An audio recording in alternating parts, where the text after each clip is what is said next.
sequence and the developmental observation plan. So we started looking at that in the previous chapter. We'll take another look. The observation plan for throwing is a lot more complicated, so I think it will give you a bigger view of what you can do with an observation plan. The locomotor skills tend to only have 2 or 3 components, and so they're not very mechanically complicated at the fundamental level. So I think hopefully this will give you a slightly broader picture. Okay. Have you got any questions on the locomotion information first before I get going on this chapter? No. No? You okay too, Jean? Yes, ma'am. Okay, super. All right, let's have a look then.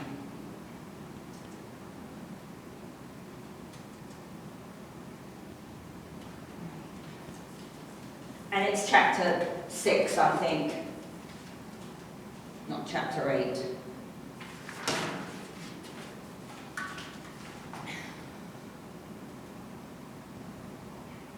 All right. So as I just mentioned, a ballistic skill is one where the individual is applying a force. Remember our Newton's laws, the object can't move from rest unless a force is applied to it, right? So we're applying force to some object. So we could be a javelin, could be a discus, could be a ball, could be kicking a ball, right?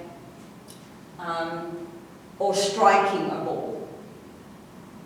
Okay, so in all of these cases, the mechanical principles are the same, right? Or at least very similar, worst case scenario. Okay.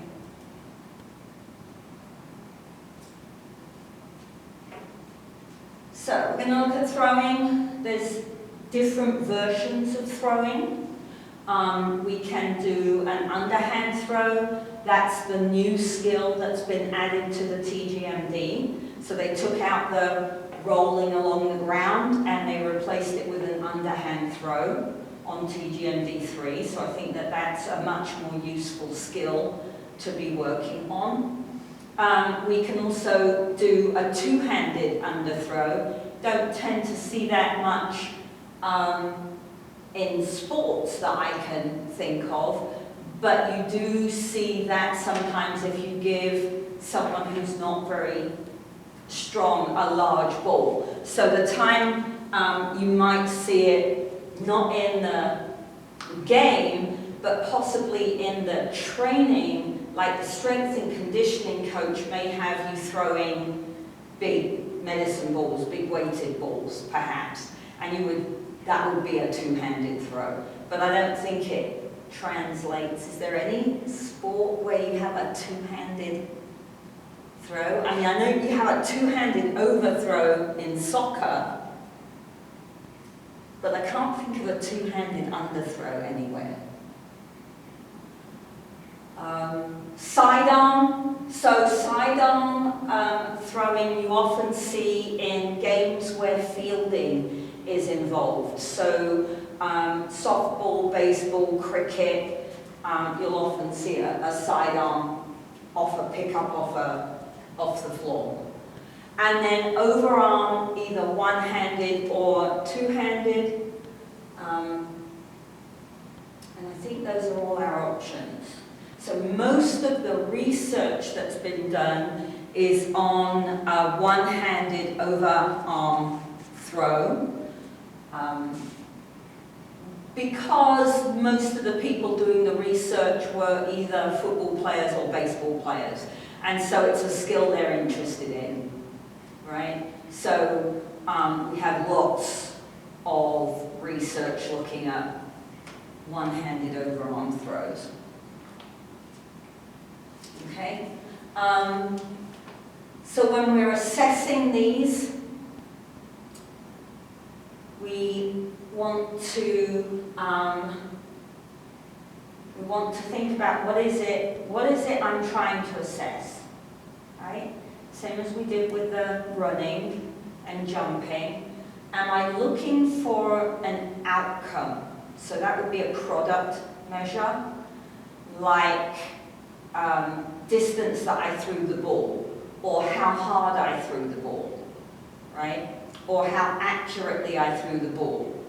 So I can change the task, right? I can change the goal for the throw, and technically I would see a difference in the motor pattern if we consider our constraints triangle, right? And we'll talk a bit more about that because we do see a distinct difference in throwing when we change the goal of the task, all right? Remember though that ball velocity, distance in particular, could be impacted by growth of the individual. So whether that's growth in size or change in strength levels, right? So it's not necessarily, if I'm looking at the product, it's not necessarily going to tell me how efficient that movement pattern is, right? Or we can look at the movement pattern, which would be using a process measure, so our MSU chart, our TGMD, and the developmental sequence and the observation plan in our textbook are all process measures, all right? And looking at what the skill looks like, what's the sequence of the skill, right? What's going to happen with this skill.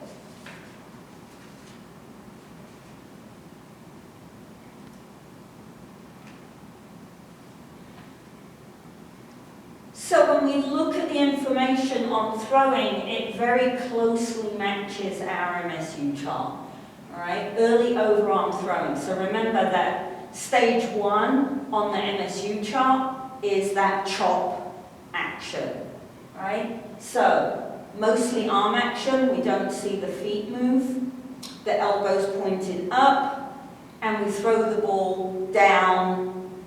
All we do is straighten our arm, really. Right? So particularly if you're looking at 3 and younger, this is mostly what you would see, unless they've got an older sibling or a parent who's playing ball with them a lot, all right? But even then you probably wouldn't see much foot movement.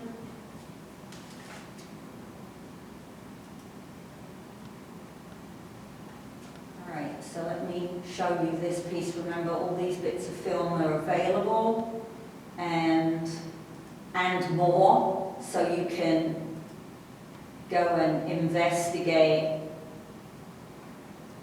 that one.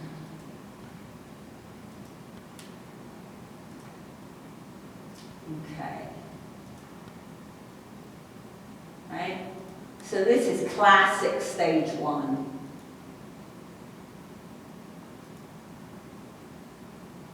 Got a little bit more movement in the arm. She's taking that ball back behind her head, but her feet aren't moving.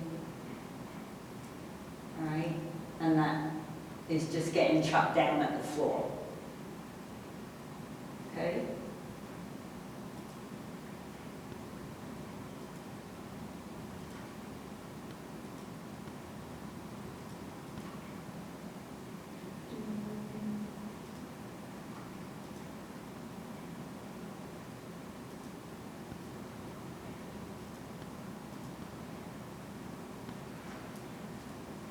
So when we have been practicing this, right, particularly consider the idea that we looked at in lab about modeling, right? It's really important. It's not just the practice, because I can practice the wrong thing, right? It's providing a model, a visual idea of what this skill looks like, and unconsciously the individual's brain will learn from the model and start to change the motor pattern that it's creating. Right? So as we get more and more proficient, we start to see some rotation, we swing the arm more, and that makes our trunk rotate. All right? After stage 3, remember stage 3 is the first time we see a step, but it's a step in ipsilateral step. So stage 4, we start to see an opposite leg step. And the longer that step becomes, the more I can turn my hips and turn my shoulders side on to the target. All right? So we'll get a short step, pretty straight on, then we'll start to get a larger step and a bit more arm swing, then we'll get a bigger step and much more arm swing, and then they talk about upper arm and forearm lag. That means that the elbow is in front of the wrist and the hand holding the ball. All right? And that increases the length of time I can apply force to the ball. So it all goes back to our chapter 3 information. Okay? And then eventually we're going to get some sequential movements. So we'll get the hips turn, and then the trunk turn, and then the shoulders turn. Right? So we get this sequence of rotation that adds power to the ball.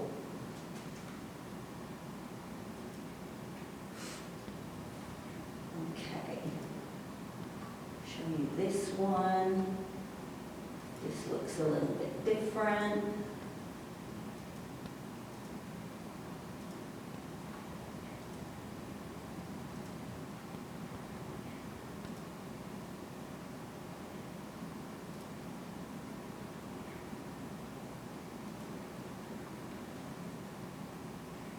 So the first thing I'm going to say is unfortunate but true.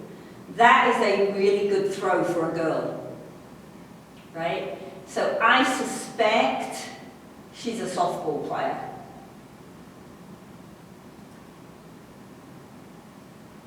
Okay? Now, the film's cut a little at the beginning, so we can't see what kind of arm swing she's got.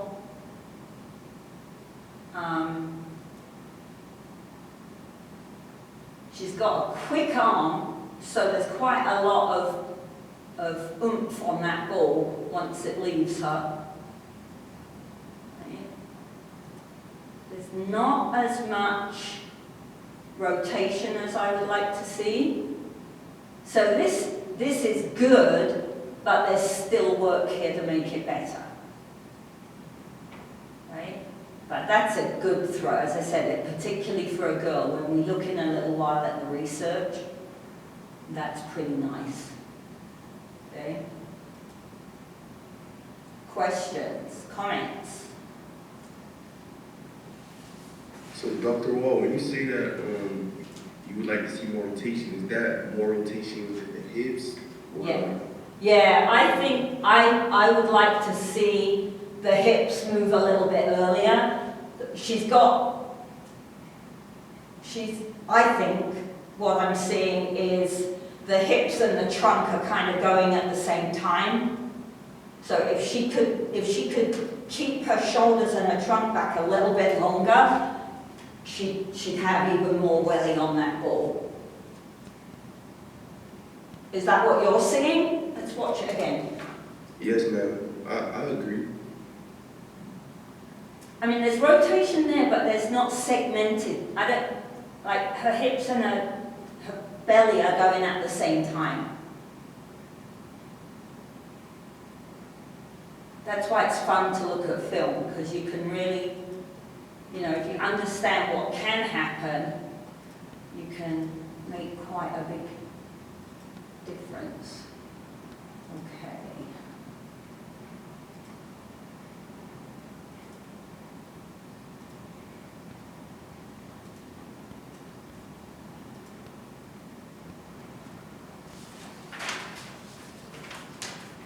Okay.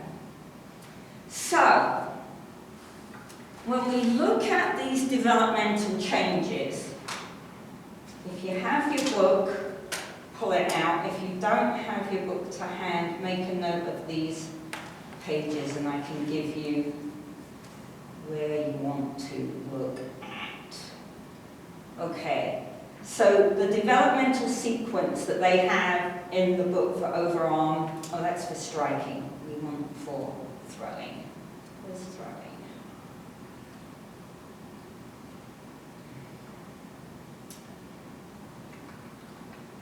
Here we go. All right, so starts on page 103. So I think I mentioned a couple of days ago, throwing is biomechanically hugely complicated, right? And it's developmentally complicated because in order to get to competency, even at the fundamental level, I've got to do one thing with this arm and something with the leg on the other side, so both hemispheres of my brain have to initiate motor patterns and they have to coordinate those patterns, right? So just from a learning perspective, throwing well is complicated. Then when you look at really good throwing, mechanically it's hugely involved, okay? So the research on throwing, overarm throwing at least, instead of just those two components that we saw for running, arms and legs, we have 5 components for throwing. So the first one is trunk action.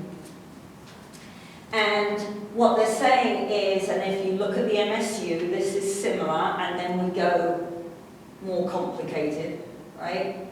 No trunk action to begin with, right?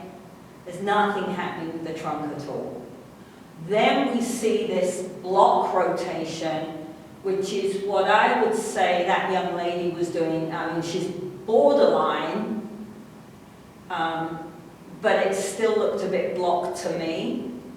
And then we see differentiated rotation. Okay?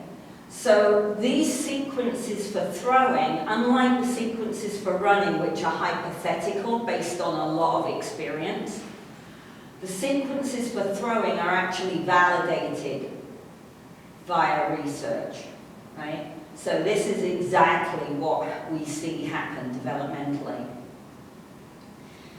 And if you look at page 103, that first set of that first sequence is the trunk action for throwing and striking. So when we look at striking, you'll see they're very similar initially, all right, in some of the components. So they have the trunk action, they have a backswing. So developmentally, no backswing at all to begin with, right? Then we see a bit of shoulder flexion, then we see an upward backswing, and then finally we get a downward circular backswing, right? Now, that is, and I'm not a thrower, and I'm not a game player, so I could be wrong, but downwards and backwards take some time. So when I'm, the little bit of sport watching that I do, right, I would expect baseball pitcher to do that. I might expect quarterback to do that. But when you're fielding, you may not have time to do that whole action, right? The goal of fielding is to get the ball back as quick as possible. So I think when we watch cricket, and that's my main experience until I moved to the States, was watching cricket, that often what you get is stage 3. Right? They pick the ball up and they get it back to base as quick as they can. They don't have this big wind-up going on. So, I could be wrong. It's a long time since I watched cricket, but that's what I think, that's what I remember seeing.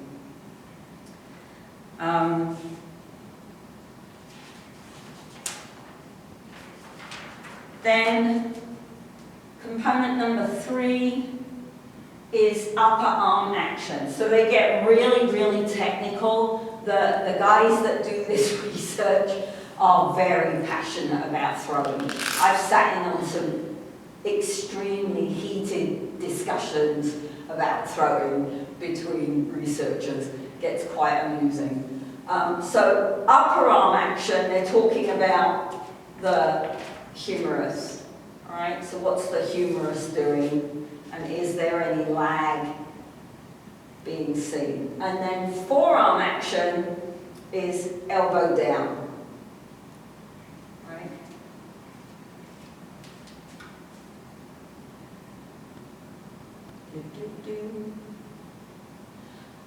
Also appropriate for overarm striking, the upper arm action.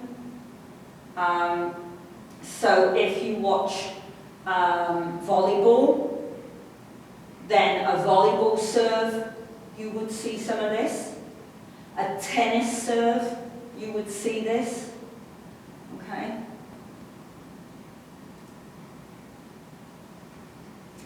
And then the last component is foot action.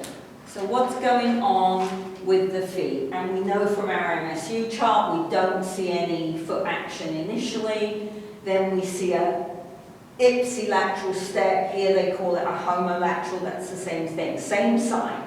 Ipsi or homo means same. Okay? So I step with the same foot as the hand that is throwing.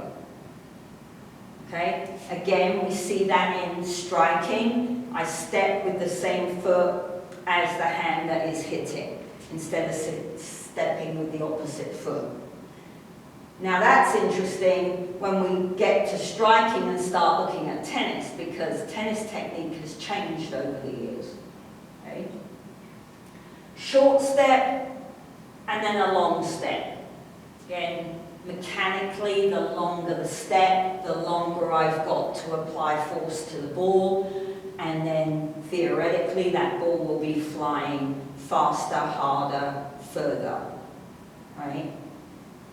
Again, in fielding, there may not be time for that, so what we might see is stage 3.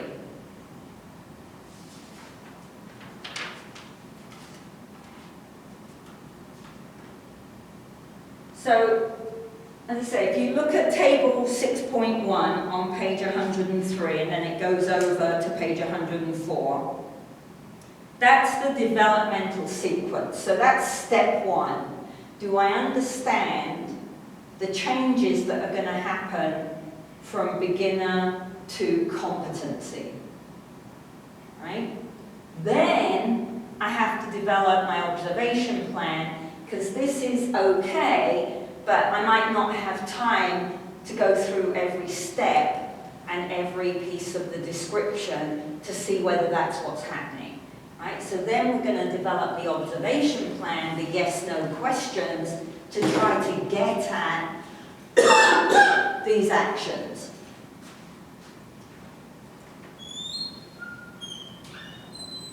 Okay? So, observation plan is on page 106. And as you can see here, we've got our 5 components.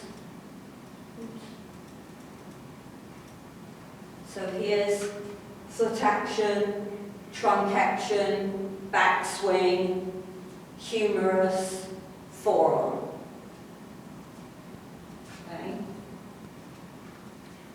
So foot action is pretty simple, right? Watch the feet from the side. Is a step taken? That's the first question. Right? So yes or no. If it's no, then their foot action is classified as step 1 or stage 1. If it's yes, that doesn't tell us the whole picture. right? So now I have to ask another question to find out a bit more about what the feet are doing. So the next question is the step in opposition or the same side, right? So if they step with the same foot, then that's stage 2, right? Is the step homo or contralateral? It's homolateral, so that's stage 2. Right? That question isn't a yes, no, but it is a 2-answer, you've only got 2 options there, right? It's either this or this. That's the key. If it's contralateral, okay, then we need another question, because contralateral tells me that they're stepping in opposition, but it doesn't tell me how mechanically efficient that step is, right? So, is the step over half the thrower's height? No. Is step 3? Yes. Is step 4? So I have 4 stages, 4 steps that I can assess foot action at. Okay? And we do the same thing for trunk, the same thing for backswing, same thing for humerus, same thing for forearm.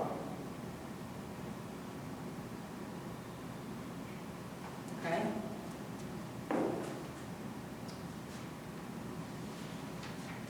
So, our assessment tool then might look a bit like this.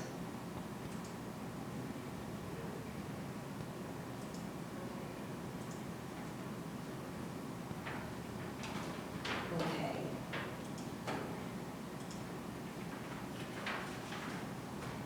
So let's say foot action is the same side as the hand, so it's an ipsilateral step. That makes it stage 2, I think. Step 2. Right? Let's say the trunk action, can't read with the light source.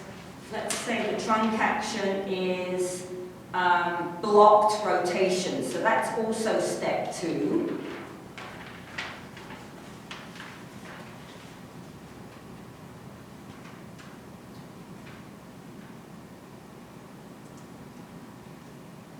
And then we have our backswing. Probably easier if I just bring this. It's so dark over here at home. So we've got backswing here. And we'll say that we've got a circular upward backswing, right? So they are swinging their arm, but it doesn't come down past their hip and their thigh and out to the back. It kind of comes with their shoulder or higher, right? So that would be step 3 for that backswing. And then we've got humerus.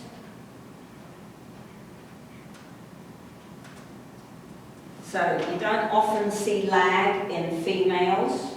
So I would say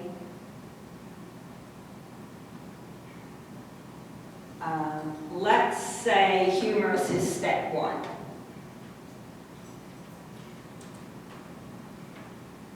Because that's a pretty complicated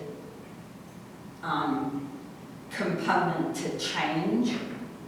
And then we've got forearm. And we see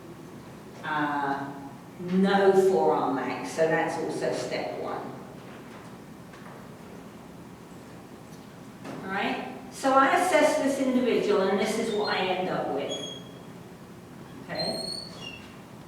Now, it's important to understand that unless you work on a particular component, you wouldn't necessarily expect it to change.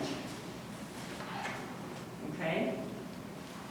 So let's say we do a throwing unit and then we reassess, but our throwing unit is going to concentrate on taking a contralateral step, working on this segmented rotation, and improving our backswing. Okay? So we do a, I don't know, 2-week, 3-week, 4-week throwing unit, right? And then we take another look, and what we've managed to do is get the step to the foot action to step 4, right?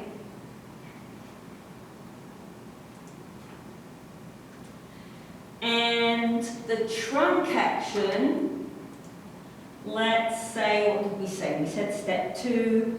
So let's say we've got some differentiated, we've managed to do the work there and get some block, some differentiated rotation. So that's going to be step 3. Backswing is going to be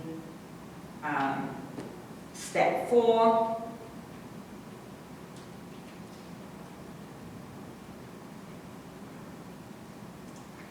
Humerus, though, we haven't really been concentrating on the humerus and the forearm, so humerus is still step 1.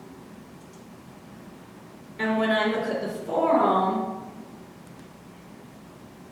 it's still step 1. Although it might be a little bit towards some step 2, depending on how good that backswing action has become.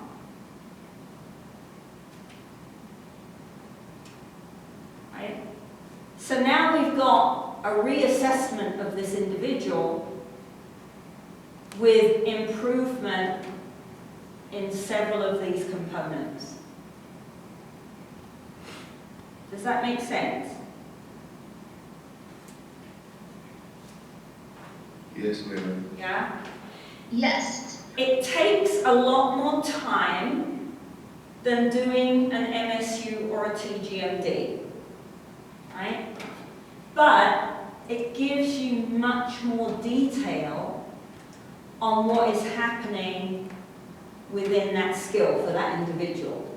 So there's pros and cons to using an observation plan like this, right? If I'm a PE teacher, am I likely to take the time to break down and use an observation plan, right? I'm probably not going to have time if I'm a PE teacher, unless I've got a couple of really great aides, right? So it might be that as my PE teacher, I don't use the observation plan in my PE class, but I'm the PE teacher who is also the softball coach, right? Now, it might be useful to have more detail about what's going on with the throwing pattern. Okay? And hopefully you saw on that example that not all the components change at the same rate or at the same time. And we can have multiple different combinations of these component scores, right? Some of the combinations, according to the throwing research, are more common than others. And there are a couple of combinations that they say you don't see. So you probably, for example, I haven't read that research, But I would think it's unlikely that you would see any humerus action if you have no foot action, right? So those two things aren't likely to go together.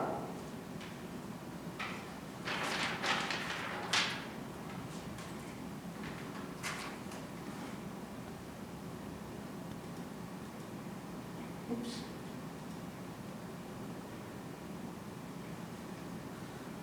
I said those two already. So, not everyone reaches that highest step, the highest stage.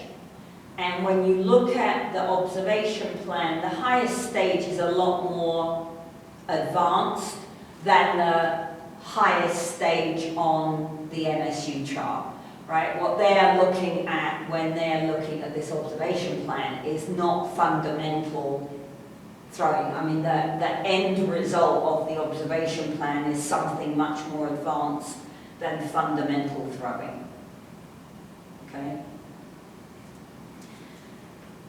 And there are a lot of studies, even now, that show that we see significant differences between the sexes.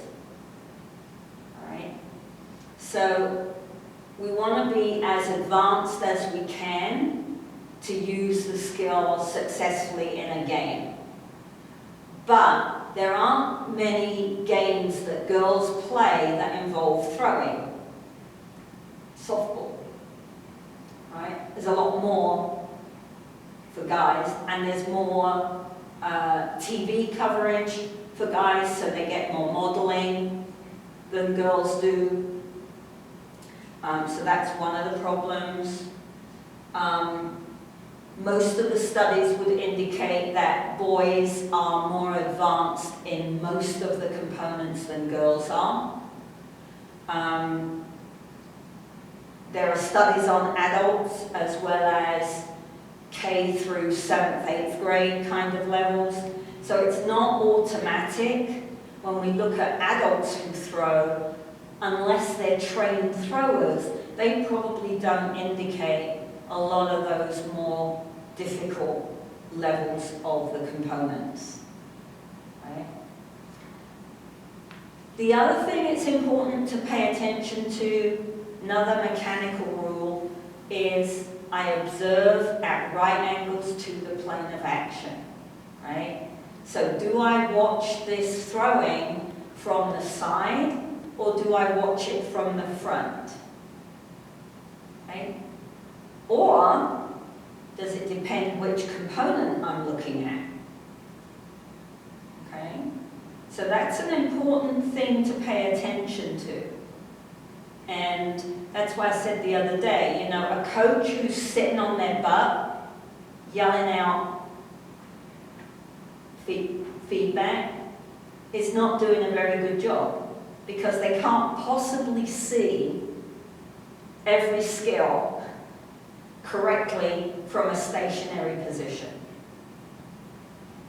Okay.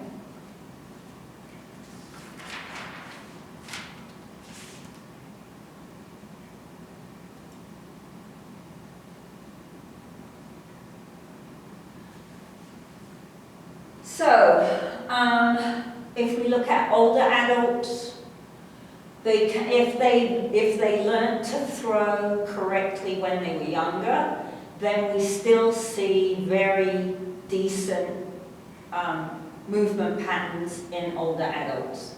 We still see differences between the sexes. That gap that opens up never comes back.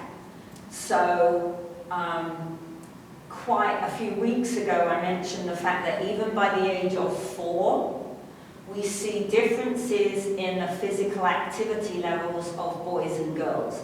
So if the girls are being sedentary on the playground, then they're not practicing motor skills. So we don't see very much difference in locomotor. So the girls will get up and run across the playground, but they don't get up and pick the balls up and throw the balls without modeling, right? Whether that modeling is happening at home or whether the modeling is happening on the playground. Okay? So girls will sit in the sand, they'll sit on the swing, they'll climb up the rock wall, climb up the rock and then sit on the rock, right? They don't throw, they don't catch, they don't do object control type skills very much. And so we start to see this divide, and other than competitive athletes, it never comes back, right? It's a real shame. So, ball velocities are moderate in older adults. Remember, they're losing type 2 muscle fibers. They're losing those faster contracting muscle fibers. So everything slows down just because they don't have that really fast muscle as much. We might start to see some change in the movement pattern, and we have to use our constraints triangle. I gave them the same ball, I gave them the same task, but this is no longer the same motor pattern, right? So that means it has to be something going on with the individual. And when you're looking at the elderly, that is often something like arthritis in the shoulder joint or the elbow or the fingers, right? And that impacts their throwing pattern. Okay. Generally, with throwing, any changes that we see are relatively slow, and often it's to do with the control, so the amount of force I can apply rather than the coordination of the skill. So they don't go back like we see with running, where they kind of decline on the stages so that they look more like a beginner runner. They don't suddenly start throwing ipsilaterally if they know how to throw contralaterally. So that's not the change we see. The change we see is to do with how big is the step, how hard is the throw. All right. Let's see. So we think throwing is relatively stable. Now, this is where it gets really cool. The sequences that we have, doesn't matter which assessment you look at, whether it's MSU, TGMD, observation plans, movement ABC, there are several other movement skill assessment tools out there. Doesn't matter which one you look at, but the sequences are based on throwing for force and distance, all right? So you ask the child on the TGMD to throw as hard as they can, okay? Now, we're going to change the task constraint and ask them, instead of throwing as hard as you can you throw and hit that exact spot on the wall? Right? What do you think happens when you ask that? Right? Can you visualize what happens when you ask that?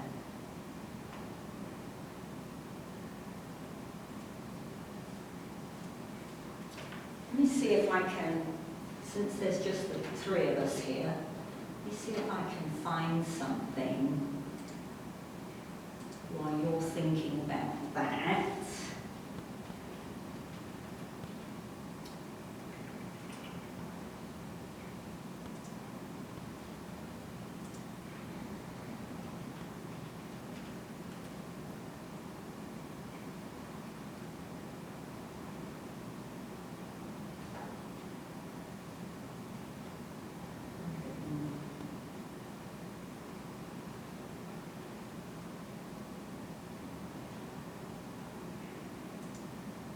What happened to you finally last night? What if everyone gave you the value that the general does?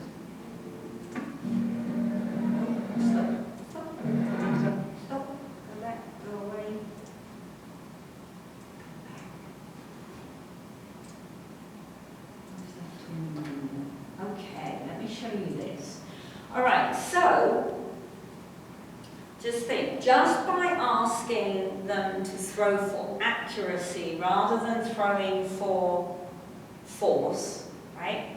If I agree with constraints theory and I change the goal of the task, I ought to see a different movement pattern, yes? Yeah. Yeah?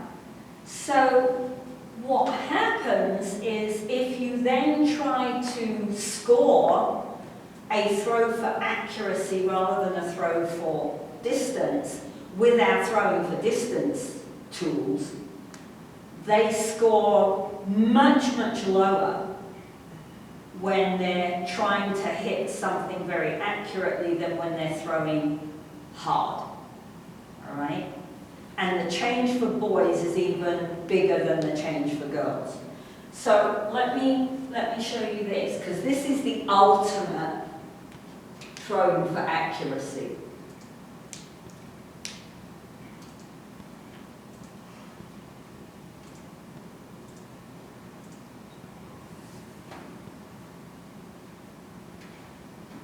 Okay.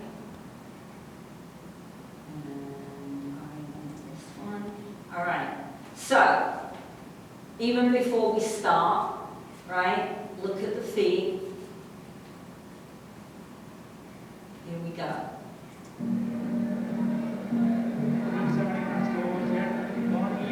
The gravy again, dipping his bread dips. So close to victory. Right? So there's no arm swing at all. There's no rotation. There's no foot action. Right? The throw is elbow action. Right?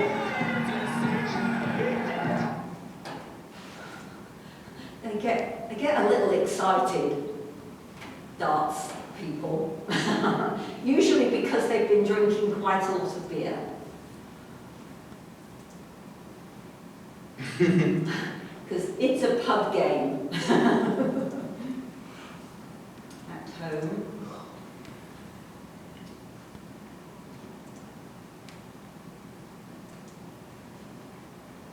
Right? So I think it's an extreme example, but by being an extreme example, it shows you how well you can utilize that constraints theory if you can really get your head around what that is trying to show you and help you with. You can really use that constraints theory to explain a lot of behaviors and behavior change that you're looking for as a teacher and a coach, right? Because that change, that accuracy, having to hit that dartboard in exactly the right spot, and that guy's like world champion level, in the pub, you're just standing there kind of chucking the darts at the board. But, it's still overhand throwing, right? But it doesn't look anything like overhand throwing for distance or for force. Okay? Now, what's interesting, I think, about that is that in many games that we play, we need a combination of throwing for force and throwing for accuracy, right? Because your quarterback isn't going to keep his job very long if he throws the ball really, really hard and really, really far down the field, but he keeps missing the person that's meant to be catching the ball. Right? So we have this trade-off situation again occurring between how hard I want you to throw the ball and how accurately I need you to throw the ball. Does that make some sense? Right? So, and then when we're assessing throwing, we have to be very careful to keep the constraints similar, equal, between the pre-assessment and the post-assessment, right? So you can't have your person or your kid in your class throw the ball from line A at the target pre-test, and then you work with them for a few weeks and they get much better at throwing, and so then when you want to post-test them, you move them back to line D. You can't do that. You have to post-test exactly the same constraints as you pre-tested to get an accurate picture of the improvement. Right? We do it with the equipment as well, mistakenly. I mean, not on purpose, obviously, it's not a deliberate error, but we do it, right? We'll give them a small, light, squishy foam ball to throw, and then we work on throwing and they get so much better, and the next time we give them a tennis ball to throw. Change the constraint. You can't compare those two pieces of information now.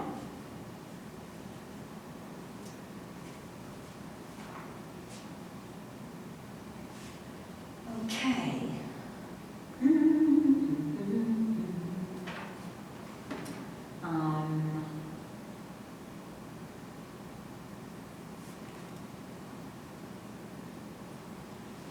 We did that already. Okay, where are we? Does anybody remember whether I gave myself 2 lessons for this class or 1.5 lessons for this class? All you said was you had to get through all of throwing. Right. What have I got? Kicking.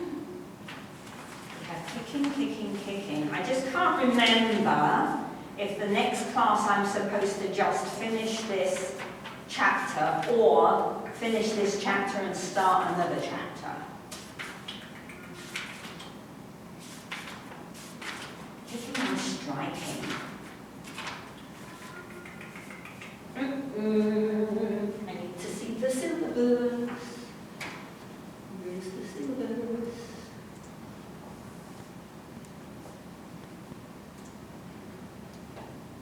Quick look here.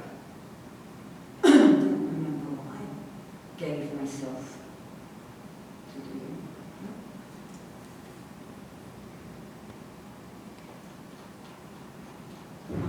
Dr. Wall, when is that chart due? The chart that we went over 2 This observation plan is due the 19th of October, so it's after midterms. And I've got to open that folder up and check the guidelines that I have there for you. So that's on my to-do list for today or tomorrow, so that you've got everything you need to work on that. Let me see. Oh, I gave myself a whole... October 9th, correct? Sorry, say that again? You said October 19th, correct? Yes, 19th. I gave myself a whole extra class, so that's good. We don't have to do much of kicking. We'll do just a little bit to start it off. And then we can finish off next week. Yay! Okay, kicking.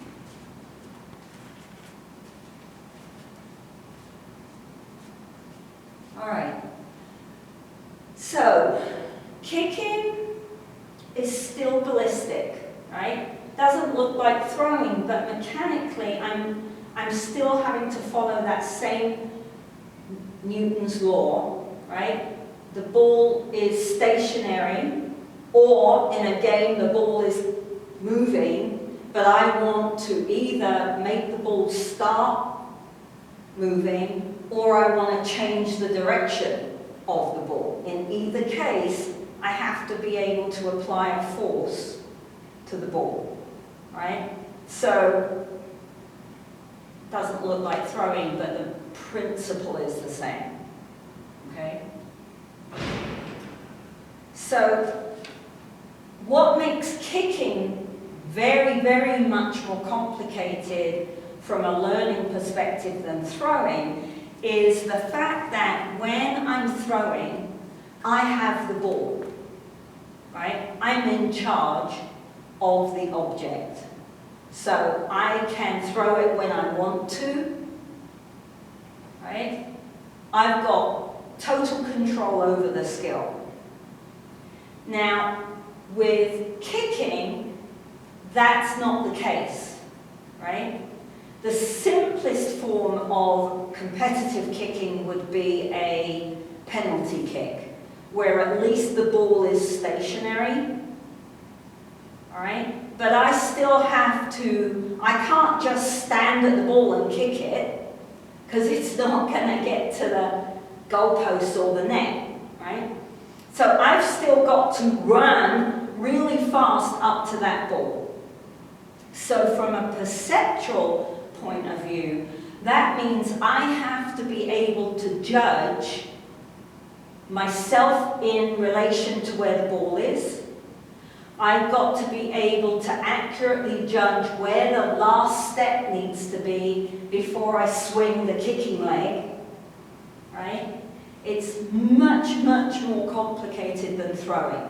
So when we look at our little kids on the playground, we see that kicking is quite a bit harder for them than throwing is, right? They pick up throwing. Like if I was going to look at, like we did with locomotor skills, we said walking, running, hopping, jumping, hopping, skipping, galloping, right? Then I'm going to see throwing before I see kicking, right?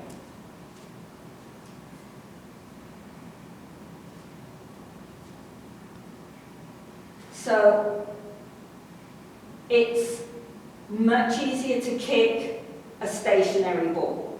But other than that penalty kick, most kicking in games is kicking a ball that's already moving. Well, that adds a whole different level of complexity to it, right? So now, not only do I have to judge where I'm going, I have to judge where the ball is going, and can I be at that place at the right time,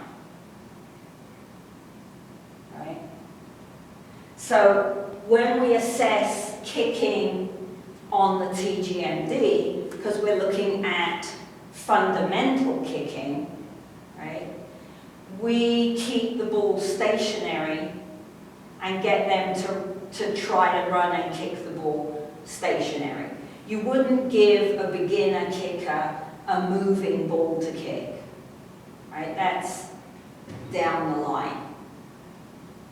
Okay? So kicking, I think, is a good example of fundamental versus more advanced sports skills, right? If I can't run and kick a stationary ball consistently, why would the teacher try to teach me to play soccer in a game? Right? What hope do I have at 5, 6, 7 to kick a ball that's moving if I can't kick the ball that's stationary? Okay? So it's quite interesting last week when we were filming the kicking for the TGMD. One of the little kids, who, not surprisingly, is the son of one of the basketball coaches, walloped this ball, right? He's like, oh yeah, we do this at soccer, right? So there's all kinds of interesting constraints going on there, right? He comes from a family where movement is important. So they're working with him on his movement skills, but not only are they working with him, they have him in soccer. Now, do I agree with 5-year-olds being in soccer? I'm not sure about that.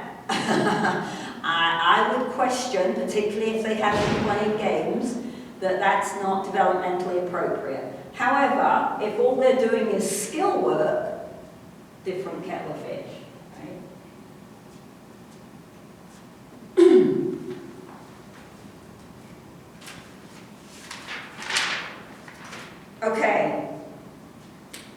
don't have these two pieces of film pulled up, so let's see what I can do here for us.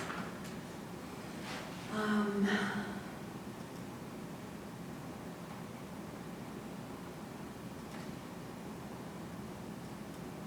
I can't do that with the remote mouse.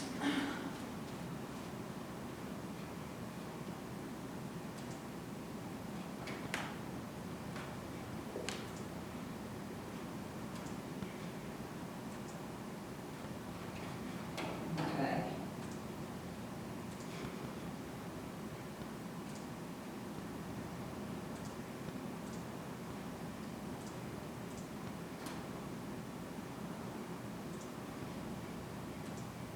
Okay. Can you see this little darling in her pink dress?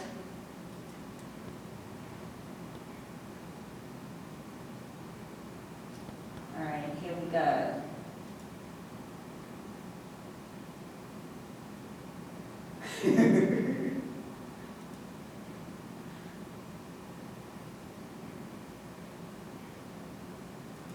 Now, I have to say that actually I think this is quite advanced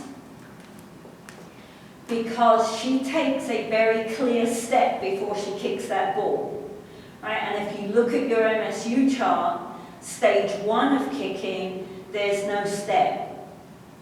Right? You just toe the ball. So I think someone was working with her on kicking before they filmed this.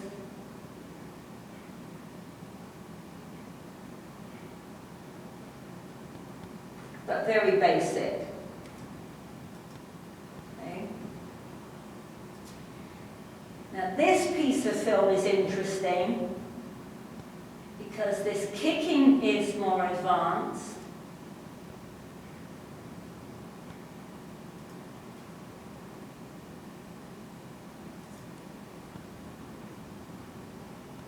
But give me your opinion. Do you think that that young lad is running?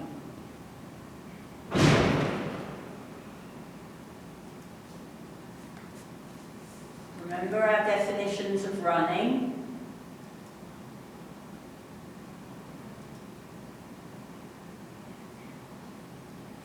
Is he running?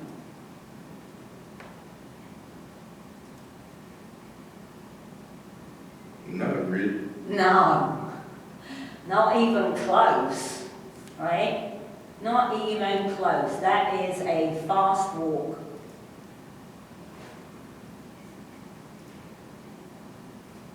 So again, I think the kicking action actually is quite good given that the run is so poor.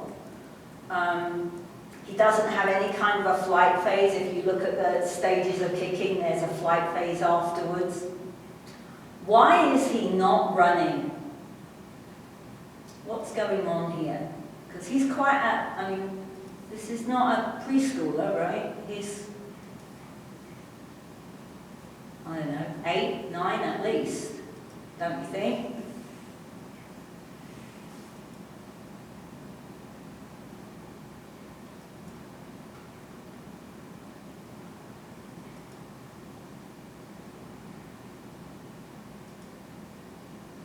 So I think we have to look how heavy he is.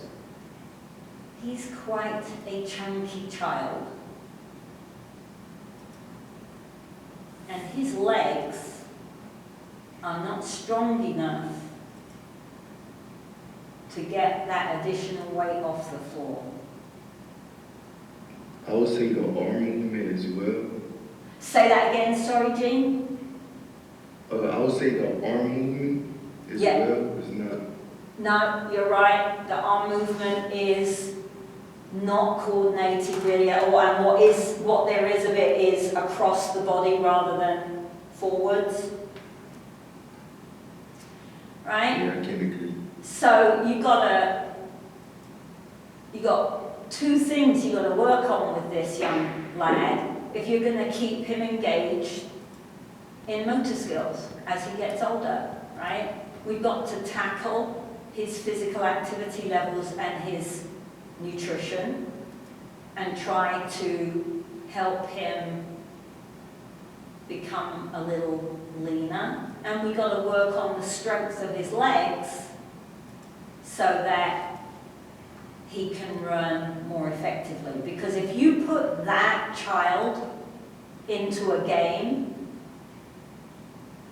right? So you're the PE teacher, you've done soccer skills as a unit, now you're going to introduce them to the actual game and the strategy. What's going to happen when you put him in the game?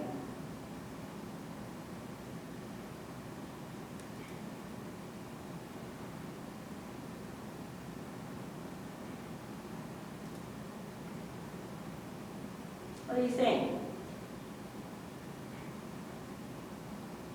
He's not really going to perform that well. No, right? Everybody else is going to run faster than him, so he isn't even going to be able to get to the ball.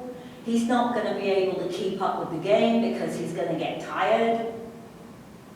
That's not much fun, right? There's not a lot of fun going on in that picture. And so then he's just going to go, no, I'm not going to do this. Right? And we lose them. And then the weight issue gets worse. Right? Once they're there, by the age of 8, if they're overweight, they've got a 60% chance of becoming an overweight adult. 60%. If we don't intervene and help out. Okay?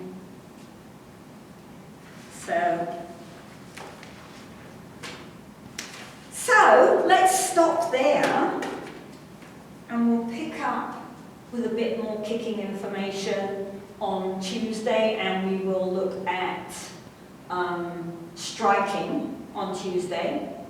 Tomorrow's lab is time for you to, we got all the videos up that we took yesterday. Next week we'll take the videos on Monday so that you have Wednesday and Friday to sit and analyze them. But they're up there.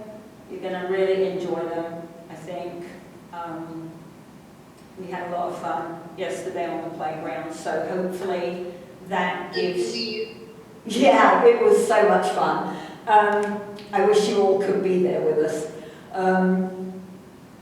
If you have any suggestions about the filming, please let us know, because Ryan and I were talking about, is it better that he moves around so you get a good view of all the activity that's occurring on the playground, or is it better if he just sits tight at one station? We weren't sure which would give you guys the most information about what's happening on the playground, all right? So please do, if you have any suggestions or any feedback, let us know so that Monday we can do something different if you think that would help, or the week after, whatever. So, yeah.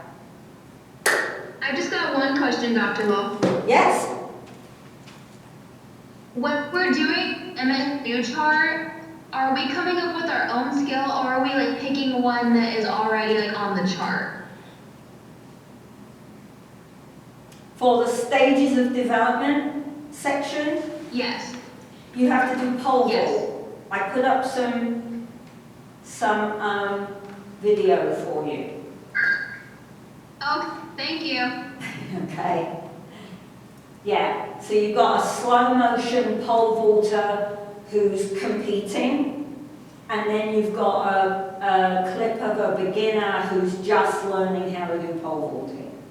So it's quite a complicated skill, but I thought it might be fun, because that way we don't have any expectation of, oh, I'm supposed to, right? It's can you show me that you understand what the MSU chart is about and how it works?